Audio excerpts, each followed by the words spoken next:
Assalamualaikum warahmatullahi wabarakatuh. Perkenalkan, nama saya Rifa Rafifa Aulia. Di sini saya mau membahas sedikit tentang materi perkawinan menurut hukum adat Batak Toba. Sebelumnya ini tuh tugas dari dosen kuliah saya di mata kuliah hukum adat. Jadi kita langsung aja ke materinya ya teman-teman. Let's go. Ya, jadi materi yang pertama itu di sini ada pelaksanaan perkawinan. Nah, yang pertama dari pelaksanaan perkawinan ini ada martandang. Martandang adalah artinya berkunjung ke rumah orang lain.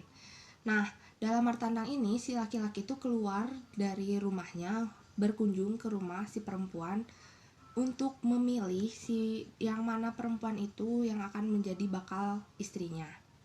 Bila si laki-laki ini susah untuk mencari calon istrinya, laki-laki ini akan mencari boru tulang atau anak paman. Boru tulang sebagai istrinya adalah sangat disetujui oleh ibu dari laki-laki dan ayah dari si perempuan ini.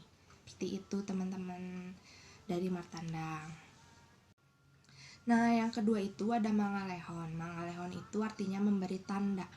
Apabila si laki-laki sudah menemukan gadis yang gadis sebagai calon istrinya dan gadis itu menyetujui, maka si laki-laki itu memberikan tanda.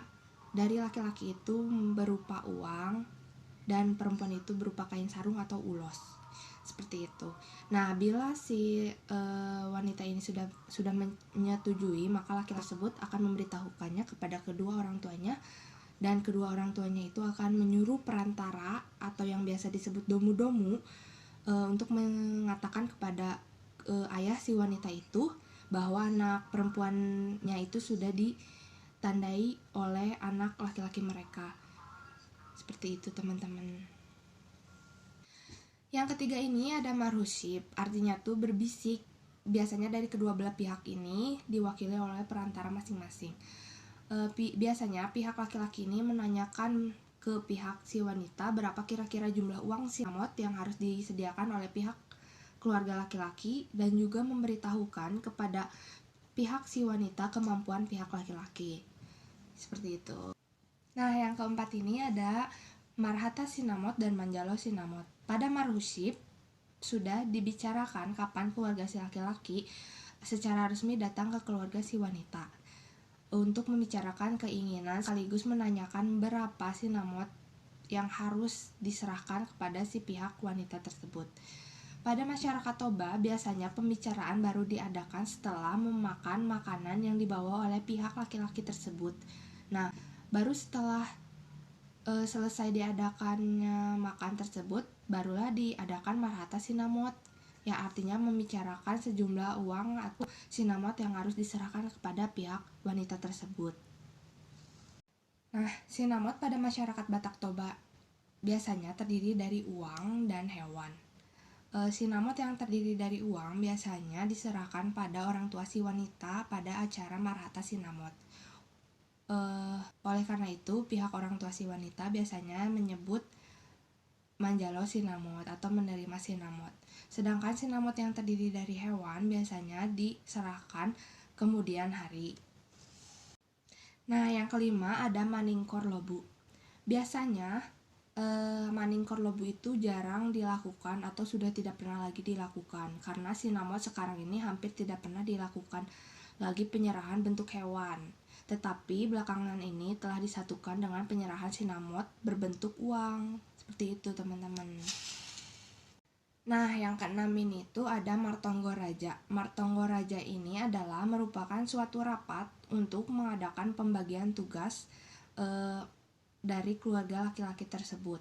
Nah, biasanya ini Martonggo Raja ini tuh berkumpul di rumah orang tua si laki-laki dan membicarakan mengenai segala sesuatu yang berhubungan dengan pelaksanaan perkawinan. Nah, selanjutnya ada poin dari upacara perkawinan. Yang dimaksud dengan upacara perkawinan adalah sejak bertemunya mempelai wanita dan mempelai pria ini. Menurut hukum adat, sejak adanya pemberitahuan calon mempelai kepada pencatatan perkawinan, sampai terlaksanya perkawinan menurut agamanya masing-masing.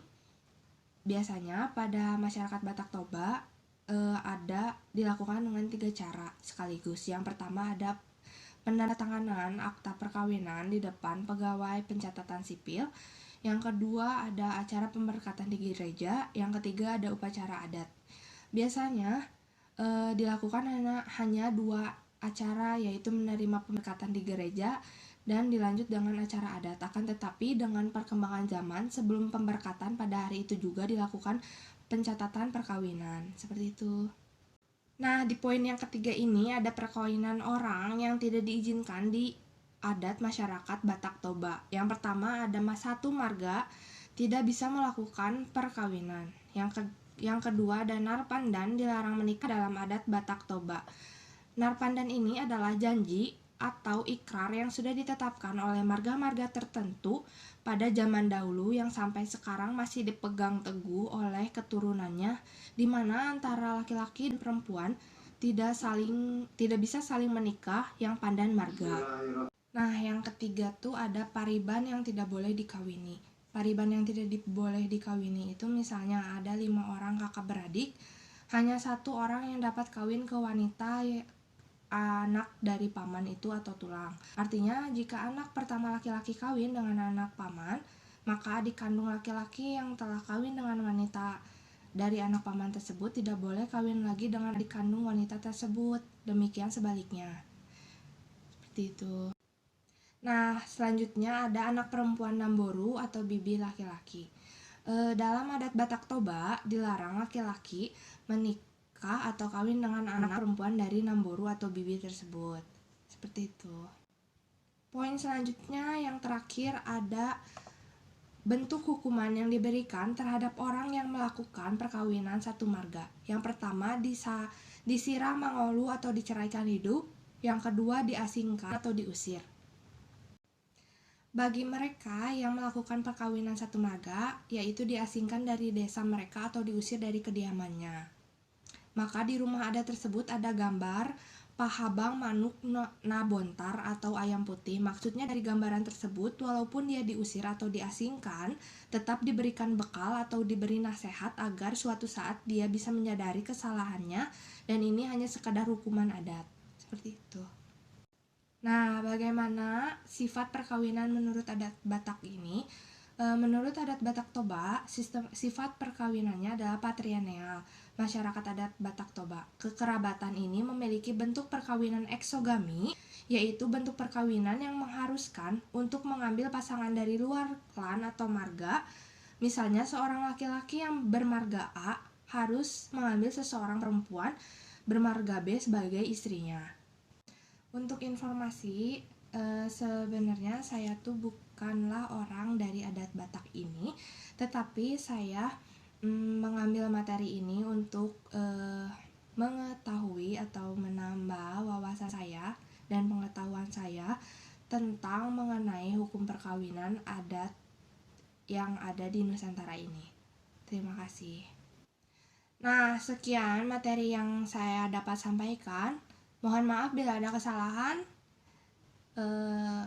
Terima kasih untuk teman-teman yang udah mau menonton video ini sampai akhir. Sekali lagi mohon maaf bila ada kesalahan dan pengucapan atau apalah itu nggak tahu, saya juga bingung. Wassalamualaikum warahmatullahi wabarakatuh. Bye bye.